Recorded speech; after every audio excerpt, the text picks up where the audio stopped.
Welcome, players, to Is a Game. Is a Game podcast is a one-of-a-kind Q&A inspired by word association that invites you to get inside the minds of world-class creatives, entrepreneurs, and marketers worldwide. So I'm Izzy, your host, also known as Isabella Di Stefano. I've been in social storytelling and creative for over 13 years, launching campaigns you may have seen, like In Bed with My Calvins, Barbie Life in the Dream House, and Selfie by the Chainsmokers.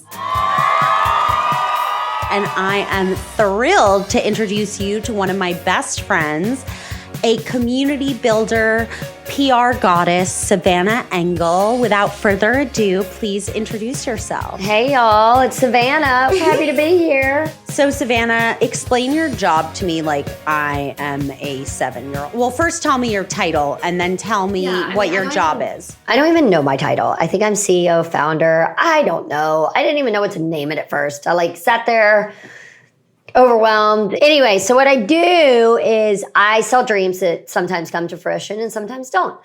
But mainly in the fashion and the hospitality and the nightlife and the event world space, right? Although you throw me a tech company, for all you tech companies out there, I'm expensive, but I'm good. Actually, if you're in tech, I'm expensive. If you're in everything else, I'm pretty cheap. You know, I hate the word publicity and I hate the word publicist because it's such an archaic meaning, right? Really, we do so much more as publicists or brand builders or whatever now. I like to say that we're like community builders, which is why you said that perfectly, because the whole point is since I started in the fashion industry and the hospitality and lifestyle industry, that was 15 years ago, you know, it's become from like an elitist or even like cut off from the world kind of community to being more inclusive, more focused on building communities. And, you know, I think from any standpoint, because really what I do is a lot of work with like actual physical objects that can be bought and sold, so consumed, consumer products. So a lot of things I do that, or if it's an app, consumer apps, or if it's food, you know. And so with that, I think people have kind of changed from that level and they've noticed that in order to expand and brand and reach people, if anything, social media has pushed this, you have to build a community outside of who your main target is. So I do everything. So like with fashion PR, we do traditional press, we pitch things, you know, we make sure it's on the photo shoot, the clothing. And then for celebrity and VIP, we either dress the celebs or VIP or work with the stylist or to handle the gifting, to get them to post, all that kind of stuff. When it comes to events and activations, we do bottom up or we hire producers, everything having to do with the planning to the aftermath to all of that for an event. And then we also kind of focus on partnerships and collaborations, which is how we bring in brands together. And that can be anything from like a philanthropy with a brand or a person or two brands together, right? It could be anything. Because the whole thing, I always like to tell everyone, my job, I don't want them to think about a fashion publicist back in the day because I was that person. Now I feel like my company's more focused on, you know, for every brand, I want to take on the brand that wants to expand their community so much that they reach the outer layer of the community, which are the people that are never going to buy their product but know who the hell they are, which I think is where you got to get every time. Am I making sense? Did I make sense? Totally. What's your favorite part of the job? Humans. I love humans. I like to be able to interact. Relationship building aspect? The relationship building aspect. It's also like just the interactions with people. It's watching what you're doing interact with other people too, especially like an event, watching how people are interacting with event, how people are speaking to each other in an event. All of that are my favorite, but it's the human interaction that is what I love so much. And how do you know if an event is successful? Well, there's two ways of an event being successful, right? There's the KPIs and the analytics that you get from like posts and from press and all that. But sometimes you can find a successful event where everyone stays later, is interested in speaking to each other. And although maybe you're not getting any press from this event or nothing else, you've built a community of loyal people, which I think is always almost more of a win than the other stuff. Yeah, and you've created a memorable experience, right? And people are like, people have visceral reactions to things, right? They subconsciously feel things sometimes. And so I think it's almost a subconscious connection with that brand or whoever put the event on or wherever it is. It becomes kind of a memory in a sense that I think always brings people together and will always hold them. Like, think about half the things you're like, I have a memory of that particular sweatshirt I used to wear. It was by Patagonia or whatever. I had mine in high school, right? It's got a hole in it because it's from a fire. I was like standing too close to the bonfire. Anyway. And sounds about right. Yeah, sounds about right. Exactly. I just recently had an amazing event with Filson, one of the brands I work with for like events, activations, and VIP specifically. And we took everybody out and I put the most motley crew of people together. It really was a motley crew. But everybody served a specific purpose, at least for Filson, right? Even though none of them ever would have probably hung out together at any other time. Yeah. It was fascinating to see how it was never clicky, not once. Everyone was genuinely interested in each other and everyone genuinely got along. And it was one of those moments where I'm like, haha, I did good. You know? Yeah. Well, I think sometimes if you take people out of their comfort zone, right? And yeah, I took them to like an island off the coast of Washington State. Like, yeah. I mean, out of their comfort zone. I was like, here's some camo. Good luck. The event looked awesome. That was fun. Savannah knows how to throw a great party and a memorable one. And I think you do a really great job of that. And it makes sense that you said that the relationships are the most important part for you or the most enjoyable part because totally. It's humans. I love humans. You totally excel at that. Anyways, let's get into the game. All right, team. Okay. I love games. So here's how it works. I came up with a list of words inspired by pop culture and you. And you have not seen the words. And essentially, I'm going to say a word and unfiltered, you need to tell me the first thing that pops into your head. Okay, so let me shuffle. Pick a card. I'm going to pick a card. I'm picking this one. Southern. It's me. You. So tell us about your roots. Oh my gosh. I'm from the Mississippi Delta. It's where blues music began. It's where Tennessee Williams, Faulkner. I mean, wonderful, wonderful writers came from. Shelby Foote, Eudora Welty. Well, she might not be from there. But anyway, Mississippi's amazing. I'm from the Delta. I was just home for the Delta. I saw that. Daddy was the Hot Tamale King. Congrats to the Hot Tamale King at 2022. He was the Hot Tamale King at the Hot Tamale Festival. Did you know that it is the #1 festival of hot tamales in the country? And we get people from every state that come down for this festival, and it's about like 50,000 people. I think I might have rounded up a few numbers, but it's close. I have a really embarrassing question. I don't even know what a hot tamale is. I really can't explain any. There's different ways to do a tamale. You can put like pulled pork in there. You can put beef in there. You can put other things in there.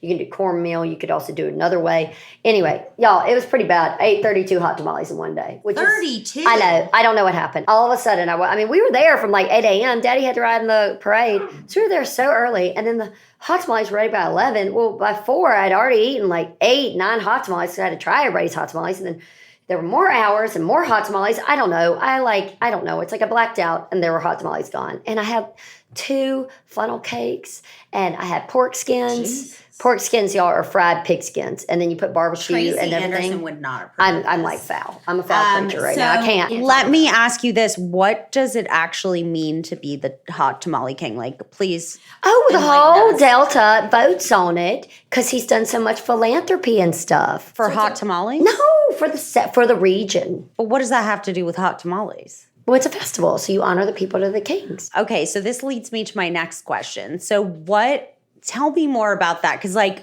obviously I grew up in the city, you know, in Manhattan, and, like, are not rituals, but, like. Well, it's like homecoming queen or homecoming king, right? Like, you're voted on by the school. It doesn't have anything to relate. It doesn't mean you have to play football or be a cheerleader or be related to the game. It's because everybody voted on you for the school and you're representing the school. Just like he's representing the Hot Tamale Festival, even though the man has heartburn, so he couldn't have too many hot tamales. Okay. That was my question, because I was watching your Instagram stories, and I was wondering, did he eat all of the hot tamales? I didn't understand. Kudos to John Herzog. I'm proud of you. He ate 5 minutes, 32 hot tamales. I ate them in like 12 hours. He ate them in 5 minutes. That's impressive. Went to high school with him. He's very proud of him. He's still recovering from that. I know. I saw him after. I was like, where are your children?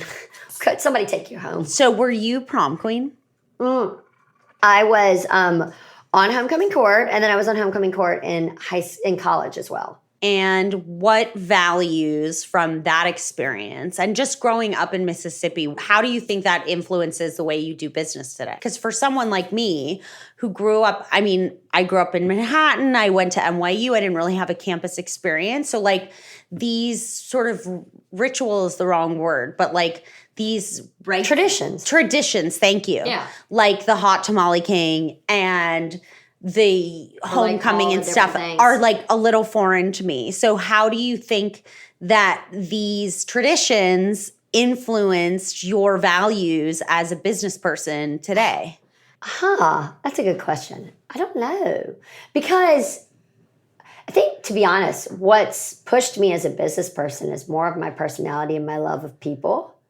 And so I think that, look, where I do think it helped, I was on like president of a billion different clubs. And then I was social chair for my sorority for like 3 years. I didn't let anybody take it. And then I was like on rush chair and did all that. And then I also was like leading this group. So I think all those different leadership things, from like 5th grade until senior year of college, I think were key.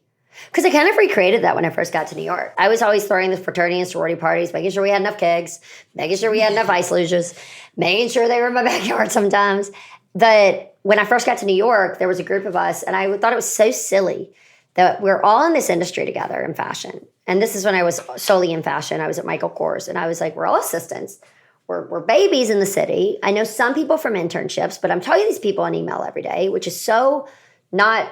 I hate it because I don't see their face. Anyway, I thought like, well, we should do something because I want to meet these people. And why are we not friends? Why can't we be friends? We're working in this. We're all getting screamed at together. We're all like being tortured until 4 a.m. together. This is old fashioned where we worked ourselves to death, got paid nothing, and got yelled at a ton, right?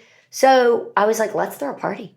So I had like myself, Katie Durka, who was at Burberry, Alex Gobo, who was at Ferragamo. Oh, I love Alex. I love Alex. And I think Molly Dixon, that's when she was at Marie Claire. Now she's a famous stylist. And there were other people each year, more people, but we threw this massive rager. And Carlos helped us with it, who's a dear friend of mine who has a bunch of restaurants. And it was at Cafe Chatham when it was at the Jane. Oh, right? Yeah, good times. And they gave it to a bunch of assistants on a Wednesday night. We all gave $50. And that's how much we gave to each other. And that's everybody brought $50 cash. And we just had the time of our lives. And we used to throw these assistant parties. No bosses allowed. No direct like bosses, like no regular market editor. You had to be an assistant or associate, right? You had to be lower level. And we just had the time for our lives. And so half those people now are editor-in-chiefs, right? Or they're big publicists and wherever. We're all buddies because of those parties. It's how we initially met each other. I think you bring up an important point. So as you know, part of creating this podcast came from wanting to create access and a resource for people who are in college or maybe newly graduated, like they're early on in their career, right? Yeah. And I think what you're talking about is important because there's a lot out there about needing to find mentorship like above you, right? No, it's like... But what about your homie? Your own peers, like the people who are in the trenches with you? You need to network within that community. Oh my God, it's so important. Like now even I'm like, I don't have time to get this list made. We are drowning. And I'll be like, someone give me your gift guide list. By the way, I need gift guide lists. I don't have time to make one. We are drowning. If anybody can hear me out there, I need your gift guide list. So anyway. But it's like sharing homework in school. It's totally like sharing homework. That, but like, no, it really is. And we do it. And we all, it's like what keeps us sane. And it was like, it honestly was my asset because I can be honest, like I would have fired me. I was a terrible manager. No, assistant. I was really, really bad. If any of my bosses are listening, you remember. I was really, really, really bad at like, that whole organization thing and all that. And like just managerial things. I was really, really bad at them. And so where I found like, well, what am I good at? Okay, I'm good at people. So how do I not get fired? I'm going to make myself needed. Okay, so what I'm going to do is, great. I'm going to know every person at Vogue. I'm going to know every person at Elle. I'm going to know every person in my industry. So if they need anything, I can call. And that's what I did.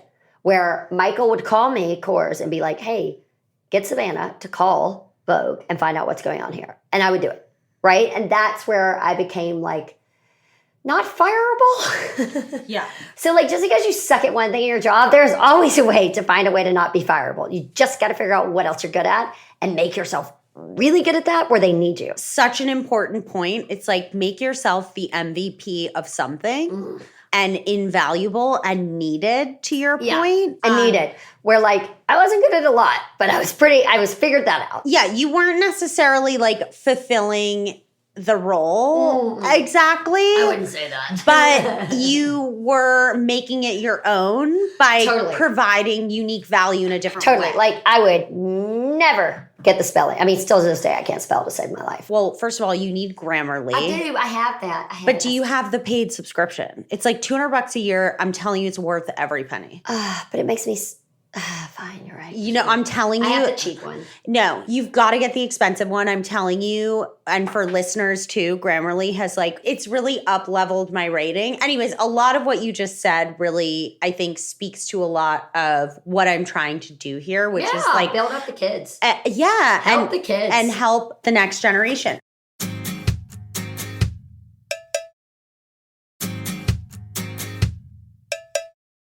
Okay, I think we're ready for our next word, so I'm going to shuffle the cards. Okay, point to a card. I want that card.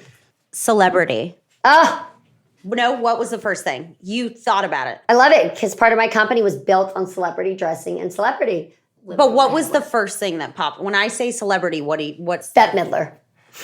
Really? Best experience. Can I tell you a story? Yes. I actually told this on my TikTok randomly. I have a PR TikTok. The kids like it. The kids make me do it. Anyway, Bette Midler, I had the best experience. Well, I think it was the best experience. She might not have. I was dressing her for an event with Michael Kors, and like she's just fabulous. And I was getting her into this like corseted shift dress, and I literally, I don't know if it was a nervous tick. I think she decided to be like very conversing with me, and immediately I was like, let's go with vulnerability, and I'm going to tell you everything about my life. Like, Sav, come on. I've worked with celebrities for like 5 years at this point, and I was like, I know, I can do this. You don't talk to, like, you know how to be professional, be normal. Lost it with Bette Midler. What did you tell her? I was just yapping. At the time, I was like going through a breakup, and I was yapping at her. And at this point, I'm like stuffing her boobs, and she was like, okay, this is a lot. This is a lot. As in, like, please be quiet. And I was just like, okay. Stuffing her boobs in. I loved it. Loves every minute of it. Yeah. Dolly. Oh, my God. Dolly. Wait, have you worked with Dolly Parton? What'd I give? Oh, I mean, she is you. I'd give anything to That. I mean, I love her. She makes me want to read. Whoa. Well, you know, she gives all the books to all the schools in Tennessee and everywhere. Oh, it's I didn't know amazing. that. Oh, she's amazing. Philanthropist. Dolly's everything. So what's something that surprised you about working with celebrities? Because obviously people can imagine, we both work with celebrities, and people can imagine, oh yeah, that must be interesting. But like once you actually started doing it, what Honestly, surprised you about it? Nothing, because humans are humans. You know, nothing really surprised me. Can we talk about, this just leads me to, I was on TikTok like doom scrolling last night. I come across at like midnight last night, Jason Sudeikis, his nanny. Oh, yeah. And these like blacked out videos. And I'm thinking to myself, with the dressing, I heard about the salad dressing. But I'm dressing. thinking to myself, did this woman not sign an NDA? Like, what is going on here? I mean, that's just silly if she didn't. Or she did and she just doesn't care, or there's some loophole. Well, NDAs, fun fact, I've been told, my lawyer's probably going to kill me for saying this, but I've been told that they're very difficult to enforce.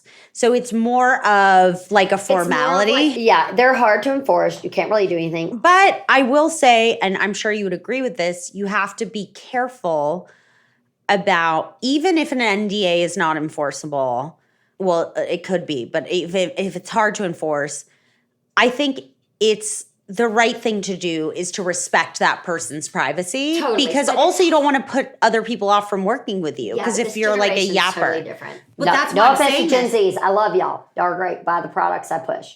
But you understand why they have a different feeling of like what can be released, and there's like, they don't give a fuck. But you can understand because these people, again, not these people, this generation, since the time they were born, they have been putting their lives out there in the open. So why are they not able to be the most like discerning or very vulnerable or honest or completely say whatever they feel in that instant because they've been able to do that their whole lives. But it was interesting. I saw somebody got on TikTok and was like, oh, I used to work for her. She wasn't very nice, but like, whew, I'm a tough boss. I'm tough. You can ask my team. Sometimes I'm warm and fuzzy. And then 2 seconds later, I'm definitely not warm and fuzzy. And sometimes I raise my voice a little bit. And sometimes I get frustrated. But like, it doesn't mean I'm not a good boss. And it doesn't mean I didn't care about you. And it doesn't mean I don't like want to see you grow. Does that make sense? When like you just go to TikTok and you say, they were mean to me. It's like, well, why were they mean to you? What happened? What's the whole scenario? Yeah, well, context is everything. And people more often than not will go with the negative connotation of something, unfortunately. It's more exciting. It's more exciting, more drama-filled, more gripping.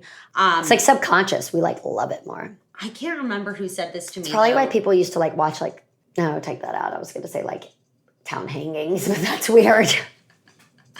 Actually, you're right, though. But it's weird. But it's the same thing weird. with like horrible things that go on with stoning and that stuff, why the town comes around. Like it's a weird fascination with the fall and darkness and death. It's like why we can't get enough of, I mean, you're talking to the, like I've seen every single episode of Law and Order SVU. I'm a big fan.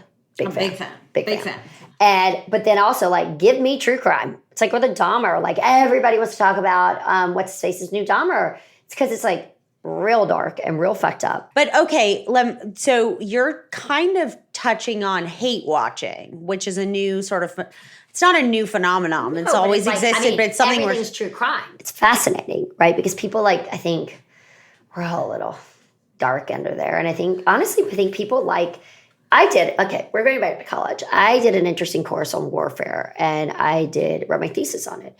Is warfare innate within humans or is it a part of societal construction, right? And to be honest, it is innate, is what all my findings found, right? So if you think about it, we naturally are aggressors, animalists. We're animals, right? We are warring tribes. There's a whole thing that, the weak die, the strong live, right? So there's this fascination, I feel like always with the darkness sometimes with humans. Even though it's like super suppressed and controlled, I think there's a fascination because deep down we're all just, is that a horrible thing? Am I horrible? No, I'm thinking about what you said and I'm thinking about the fact that I agree with you, but I also think people feel emboldened by putting other people down. Oh, on social media? It's horrible. Because they can hide. Exactly. I said it. You can all hide. When you hide, you can say whatever you want because it doesn't affect you. But it deeply affects others. That's the thing about social media, bullying and stuff, like, because you can't see it. So it's almost all encompassing and you think it's coming from everywhere. It's a real mind thing. Yeah, I'm personally not a believer in cancel culture. I'm not either. I do think with like the Weinstein thing and all that going down, like that's how it kind of started. But then it just like snowballed. It got like the hay and it just kept rolling, becoming a bigger hay and it hit the cow and another cow and another cow. All the cows. And then it hit some pigs and sheep. Oh my God, took the pigs, took the farm.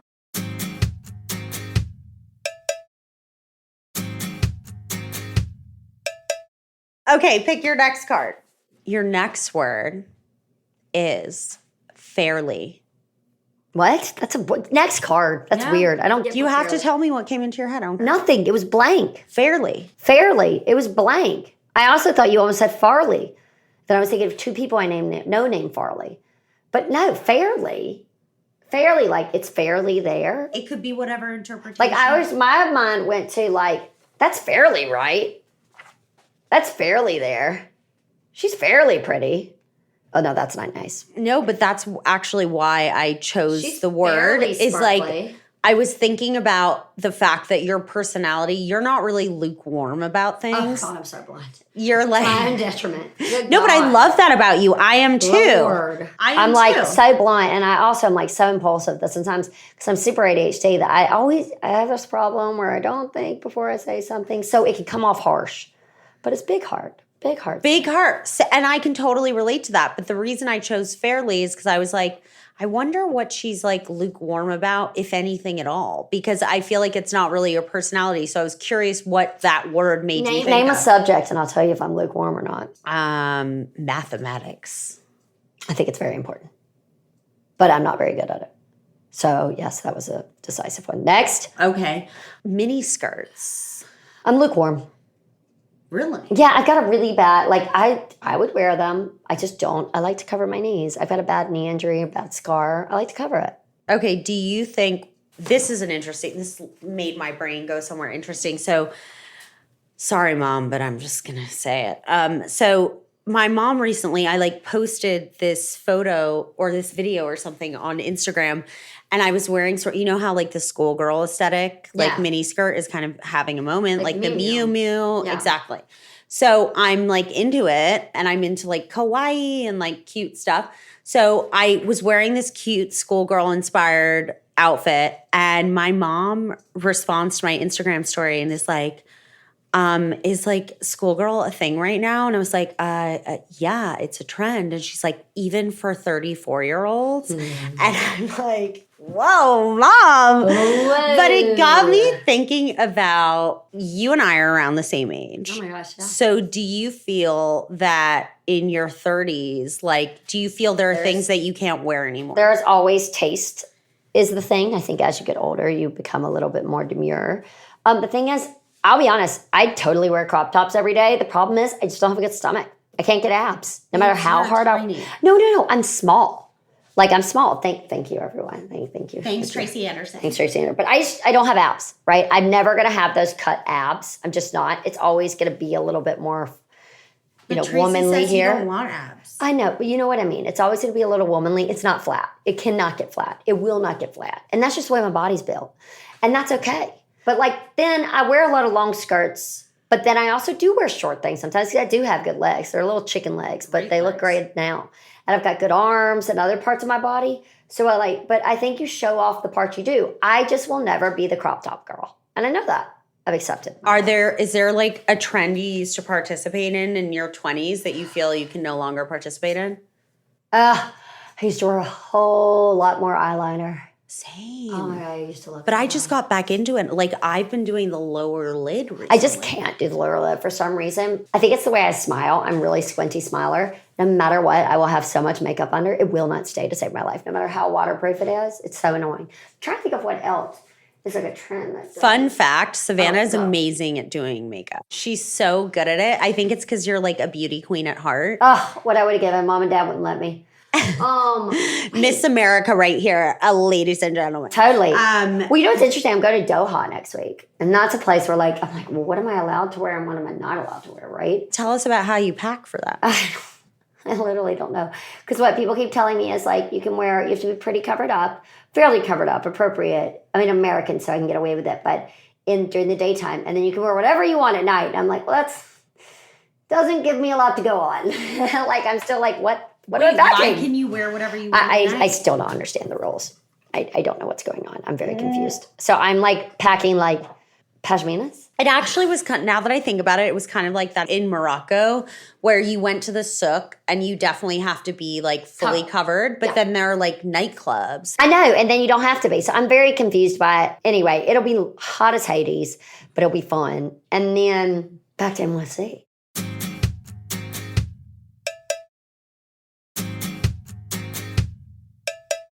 Okay, pick a card. That one? Okay. Resale. Oh, I think resale's fabulous. Honestly, I've never had a problem with resale. What was the first thing that you saw or heard? Oh, or I bought these Manolos on the Real. Okay. That's literally where my head went to my feet. Okay, tell us about these Manolos. They're cute. Look. Oh, sorry, y'all. I might rip my pants. Look how cute they are. They're snake skin. They're fabulous. And they're real python. Are you a frequent The Real shopper? I do. I don't mind it. You know what it is because I'm like, drink the Kool-Aid. So I have all these Michael Kors clothes that I either ruined or gave away or lost. And I always go on there to find like, oh, I remember I wanted that from spring, summer 2010, which means it was from 2009, 20 years ago, 15 years ago. I don't do math. And I go on there to find things like that. Or when I was at Barney's and I really wanted this specific Stella dress. And I know it's somewhere and I just got to find it. But The Real is really the only one I go to. I know there's amazing other sites. Like I see my assistants and everybody always talking about them. But I usually just go the real because I get... Because they're the OG. Yeah, but I think there is an interesting sustainability factor with all of them. I was going to say that too, yeah. And I originally thought when they started, it takes usually a good idea I say no to, which I can ask multiple friends of mine that have asked me to invest in their companies, and I've said no, and then they become billionaires. So don't ask me. If I say no, definitely invest.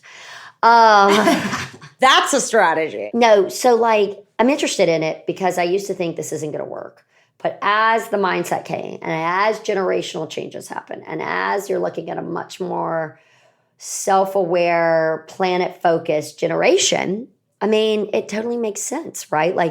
It is a major waste. I mean, fashion and all these industries are some of the biggest wastes. I mean, you see landfills just covered in clothes and things. It's interesting, but it's consumerism at the same time. So there's the want of more and more and more. And so it's interesting to see shops, sorry, now I'm going full fashion. It's interesting to see shops like Gucci work with the real and people like that work with the real. Because in the past, let's be honest, to stop resale, a lot of companies would burn their product. Yeah. And a lot of people don't realize that. No, and because that keeps the value high, and it doesn't make it overly saturated. And so they burn the product. That puts off carbon emissions. And I think that's where I went to resale when I think of that. Because I think if you had asked the word resale 15 years ago, somebody would have said furniture. Yeah. And I think when you say resale now, someone says bag. Yeah. Well, that has the most value. Accessories definitely, I've personally... It's antiquing, but for clothes. Yeah. It's like that TikTok trend that Rachel Zoe started about, love Rachel, about... Should get her on the show. Oh my God, I would love, j'adore. Just go out to her. She'd probably do it. J'adore. Okay, I'm going to take your advice. She said, some people collect houses, et cetera, et cetera. I collect clothes. And I think that, yes, with this whole resale market that's emerged, there is more value in buying designer accessories. There isn't a lot of resale value on the clothing. No, but it is interesting. When you look at old Phoebe Philo, Celine Phoebe Philo, that is a collection thing. Yeah. I do feel with ready to wear, people collect that type of clothes. Well, it was so interesting. I was at the Paris flea market during Paris Fashion Week, and I went in to all those little shops, which it's fabulous. If anybody ever gets it's so fun. It's so cool. Anyway, and so I went in and, you go into the different jewelry shops and they'll be this is LaCroix, this is this is that. And it's all these different collections. But Heron just did that whole thing on eBay. Wasn't it on eBay, y'all? Yeah. Oh, yeah. I think it was. He auctioned off his whole portion or whatever of a sneaker collection. Yeah, and Depop is having a moment. Depop, gosh, I've thrown Depop parties. I've done parties for them and done events with them, but I'm not signed up on their site. You know what I mean? Depop's fascinating. It's pretty great. The algorithm needs to get to know you a little bit before you start getting stuff that you really want. But especially the last thing I'll say on this topic is that I think that the whole, and we've talked about this before, and I'm obsessed with this topic, but the idea that Gen Z is also really interested in the past. Nostalgia has always been a big thing, but Gen Z is doing this thing which I'm calling nostalgia, which is basically, Gen Z's obsession with the more analog experiences that they never actually experienced in real life, which is nostalgic for us. But do you know what's even cooler is that with every generation, they have more access to the past than the generation before. Yes. So in the sense of, we look at the turn of the century, they only had paintings if they could even afford a painting, or they had maybe a photograph, maybe. You look at our grandparents, and these are people that World War II generation, they have photos, music. You look at the next generation, you have moving pictures, music, photos. You have personal moving pictures where you had your own home video. You go to the next generation, you have TV shows, you have reality. As you keep going up, you have all these things you have more TV shows. You have more access to channels. You don't have 2 channels. You don't only have the Ed Sullivan Show or whatever it was. And so when you finally get to this generation, they have an entire internet trove of history. Yeah. That nostalgia and that creation, they just have so much more access to it than we could ever do it. I mean, of course, there's a fascination. I also think when we speak about this generation, it's they're almost alien, but they're not. I mean, for them, this is just completely normal. It's because our generation is really interesting because we grew up without the internet, and then we had the internet. Yeah. And then we watched the digital age, and then we watched all this happen. And it's a really interesting time that will be in history books forever. Like this was the most interesting time of the change of the way commerce, the way people interacted, the way all of that. And so I think with this generation, they are nostalgic over things. I think a lot of it is they have access to it too.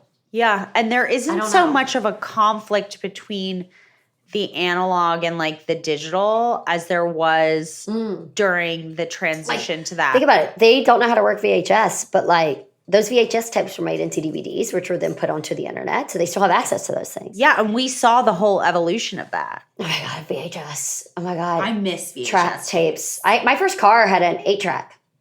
I don't even know what that means. I had a 1987 Lincoln Town Car. I'm going to be following up for a visual of that. Well, listen. Her name was Big Bertha. I know you've got places to go and people to see, so I need to ask you a few rapid fire questions before we wrap up. I love it, y'all. I love it. What is your superpower? Making you like me. I did it. Is that bad? No. Tell us more about that. Like, how do you do that? I don't know. Years of watching, good intuition. Did you study psychology? Yeah. So how do I make someone like me? Like, what's the formula? I don't know if there's a formula. I just figured it out. I'm a people person. And it's not in a manipulative or in like an insincere way. I just know what you sort of need. No, I know that because I know you personally. Yeah, I know you're need genuine. At that moment. And look, that's not always the case. You can ask my boyfriend. I do not always know what to say the right thing. But I'm fairly good at people. That's like really what I love. Okay, next. That was a serious question. Next. Close your eyes. Close them. You're 20 again. What do you see? Booze. A big bottle of whiskey in front of me. I drank way too much in my 20s. I'm sorry. What was your drink of choice? I used to drink bourbon and Sprites because the bars I grew up at didn't have ginger ale. So I'd always drink bourbon and Sprite, which let me tell you. That sounds so disgusting. It is indeed disgusting, but I love it. I can't drink anymore. The brown water, can't do it like I used to. Okay, so if you could do your 20s again, would you do it a different way? Drink less? No, I had the time of my life. Exactly. I lived my perfect life in New York. I loved my 20s. I thrived. And every single decision and opportunity and painful lesson, happy lesson, all those led me at 30s. 30s are awesome, y'all. 30s are fun because you finally have enough money to like do things you want. Still don't have enough money, but you have enough to like do things you want. And so you're still kind of poor, but it's fine. It's okay. At least a little less. Although a lot of people in their 30s also have their kids and their families. Those of us that don't, still a little poor. We're getting there. No, but 30s are awesome, I do think. I think I've had more fun. I think I've learned a lot more. My 20s were FUN fun, but they were also hard. Work was hard. Figuring out my place in the world was hard. All that was hard. I mean, I cried a lot in my 20s. Yeah, same. Like, I cried a lot. Now I never cry. I do sometimes, but it's like, I'm mainly tired. It's mainly like, I'm like trying to speak and I just start crying. I don't know why. I'm just exhausted. When it gets really cold outside. Yeah, oh my God. I walk in, if it's winter and it is snowing, no matter what, I walk into the place bawling. I'm like, hello? So cold on your eyes. Describe a recent or recurring daydream. Daydream? Yeah, daydream. Like something you've sort of where your mind has wandered. I never think about my daydreams. Well, now and I take sleeping pills, so I don't really have night dreams either. Night dreams, dreams. They're called dreams. Where does your mind go during the daytime? But I'm like at a super ADHD. My mind's in 100,000 places at once. I never can focus on one thing long enough. Oh, like when you go to a future state in your head that's a little dreamy. Like I can tell you what mine is. What's yours? That I am married and I have I guess mine's like kids. Baby. I have kids. All that. That's a dream state. I have stability. I'm building a family with someone. That's my daydream recently. I guess mine goes there too. Mine definitely goes there. But then like it gets shadowed by like, where does the career fall at? Oh, it's so hard being a woman. Well, that's kind of where I was going with this. Yeah, I saw this. It's really frustrating being a woman because you really cannot have it all. But somehow we're supposed to have it all. Somehow we can have it all. Sometimes we can't, but your mind wants you to have it all. I don't know. I literally was thinking about this yesterday and every day. I think about it every day. So that's kind of where I was going with this. I think about it every day because I've worked so hard for this career. And yet I also want to be a good mom. And yet I also worked really, really hard for this career. And then at a certain point in New York City, your career kind of defines you as a woman. Yeah. And so my entire self-being, hi, we're getting real deep. This is literally what I talked to my therapist about last week. So here we go. Hi, Dr. Heather Monroe. She's amazing. She is in Nashville, but also licensed in New York, so you can Zoom with her. So it's like this, how can I do it all? How can I take my entire identity, take it away, and then only become a mother and lose everything that I knew before? And it's not that you're losing, but you kind of do. And it's like, how do you, I don't know. It's like a whole thing to wrap your head around, right? But we're at that time in our lives, right? As women, where a lot of people around us do have kids or are having kids. So naturally it's top of mind and it feels like, oh, like this is what I'm supposed to be doing. I think it also feels in our body. Like my friends were having kids at like 23 back in the South. Like my friends were having kids when I was in my 20s. I was not thinking about having kids. I can't even. I was like, I am so glad I do not have one of you right now. Yeah. But then I think you change, you grow and your body changes and you like crave a child. Like sometimes I walk in front of babies and I'm like, my ovaries are punching me. They're like, use me, stop, So they're like, no, but I feel exactly the same. Like I cannot relate to what you're saying more. They're like punching me. They're like, what's wrong I with see you? babies and I like freak. I get so emotional because I want them so badly. But I'm like you that I want my career so badly. I worked really hard for this career. Really, really hard. I don't know how you're supposed to do it all because you can't do it all. But could you do it all? How do we figure out how to do it all? How can you do it halfway pretty well? I don't know. You know what I mean? Like, I don't know. But it's something I'm grappling with consistently because I want to do it all. So we might as well try. I'm coming to this place where I think that it's doing enough, right? Because doing it all also looks different for everyone, right? Yeah. So anyways, but yes. It's like a grappling thing because even though everybody's like, you can do it, I'm like, it's really hard. And we're doing it in New York City. It's hard to do it all. No, we're running with the wolves. We're running with the wolves. And to keep up with the wolves, you have to like be in the pack, right? So like, how do you stay in the pack at the same time as raise your children? But then how can you not be there for your children? I don't want to be a parent that's not around, right? Exactly. So it's like this whole, someone tell us what to do. Okay, with that in mind, my last question for you is, what advice do you have for rising graduates or early birds in their career? Like one tip, if you will. Work harder than everyone else. I mean, look, if they're in New York City, you got to be the best. You got to be harder. You got to work later. Here's the thing about everybody in their career right now. Put in more work than the person next to you and put in more work than the person that's not next to you and put in more work than the person that's 500 feet from you. If you get in early, leave late, and you go above and beyond, you will be better at your career. You might think, I don't want to do this forever, but the skills you're going to learn in doing that are going to help you throughout not only your life, but your whole career. And that type of work ethic is one of the most important things I can ever teach anybody that trains under me, is that work ethic. Not only, fine if you want to like do whatever and leave this industry or whatever industry you're in, but having those skill sets and learning how to work that hard are going to be skill sets that you'll use throughout your entire life, both socially, emotionally, and physically and in work. I mean, we could do a whole podcast on work ethic because I think the definition of that is like changing a lot with this new generation. I do too. And I have a quite archaic view of it, but yeah, I mean, I do in some respects as well because we were both semi like abused. But there was some emotional abuse. There was some emotional abuse. Yes. And so, but I do think that like that experience gave me grit and the work ethic I have today to a degree. But totally. And New York does that too, though. New York hardened me. It made me rough and tough a little bit, and more so than I'd like. I'm a little bit more hard around the edges than I used to be. I used to be the sweetest Southern girl. I am a softie, but I especially in work, I'm quite tough.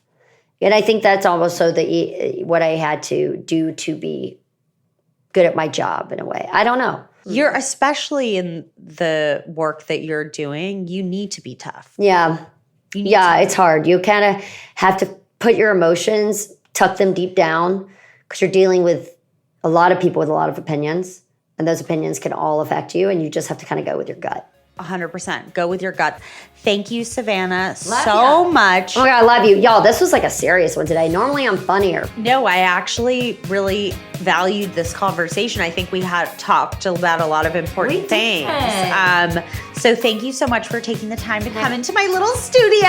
It's great. Cheers, y'all. Thanks so much for tuning in, gamers, to Is a Game podcast. Of course, subscribe to isagame.substack.com for bonus and exclusive content. We're seriously doing a lot of fun things over there in between episodes, including complimentary one-on-one 15-minute sessions with me once a week for one Substack subscriber. So get involved, and also follow Is a Game podcast on Instagram and TikTok.